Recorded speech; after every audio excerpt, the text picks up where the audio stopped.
Hello! So, good day mga kaikiyak! So, ayan na naman. Nag-order na naman ako sa L app. Yes, mga kaikit. Kasi may portion doon na choice. Yes, choice ang tawag doon from other stores. Parang ganun mga kaikit. And then, ayan. Meron akong 4 items ata na nandito mga kaikit. And let's see! Okay, wait lang mga kaikit.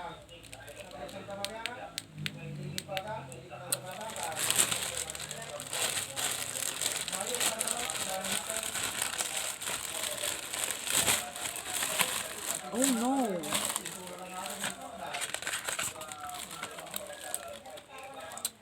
So, ito nga yung first item mga kaikit at naalis na nga siya sa box. Pero yung ball pen, oo, ball pen to mga kaikit. Ewan ko kung anong tawag doon, Apple pen, o iPen. iPen 16 daw.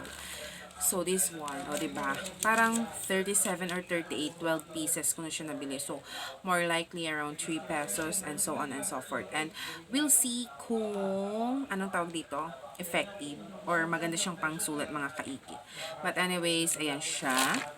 And then, next one mga kaikit, it is itong, ito o, pitaka. Parang 30 pesos siya, pero naging 15. Parang ganun mga kaikit. Murang-mura na siya, of course. Pitaka. Nagtatagal naman kasi sa akin yung mga ganito, yung mga coin po coin purse na ganito mga kaikit. Yung isa, nasira na lang siya kasi, yung zipper. Oo, sa bangke-bangketa ko lang siya nabili noon yung, basta meron akong wallet na ganun. So, tumatagal. Hopefully, magtagal din ito mga kaikit. And then, nyapay bati sumaron, no? Dapay ballpen na ato ini, oh. Next one mga kaikit is ano atoy? Oh, gumatagan ti ipit. Oh, amoy na sagmaman atoy. Or how much is this mga kaikit? It's around 1 peso only. Oh, pair na siya. Guna na agregat.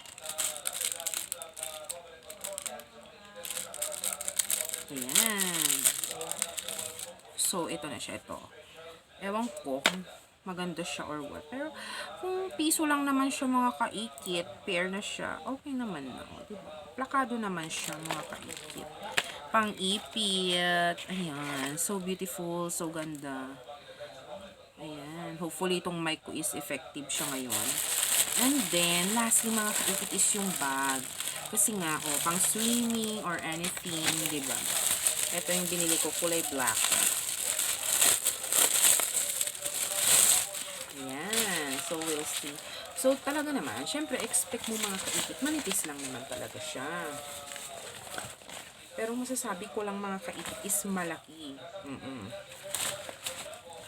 Ayan, malaki naman tong bag mga kaikit. Basta wag mo lang siyang lagyan ng tawag dito, mabigat na mga analwa, mga gamit-gamit. So, yun lang naman mga kaikit. So, around 87 pesos or 88 pesos lang itong nagastos ko. 4 items na siya. So, I think it's a good deal. Adyo lang mga kaikit, ma-share ko lang kanyayo.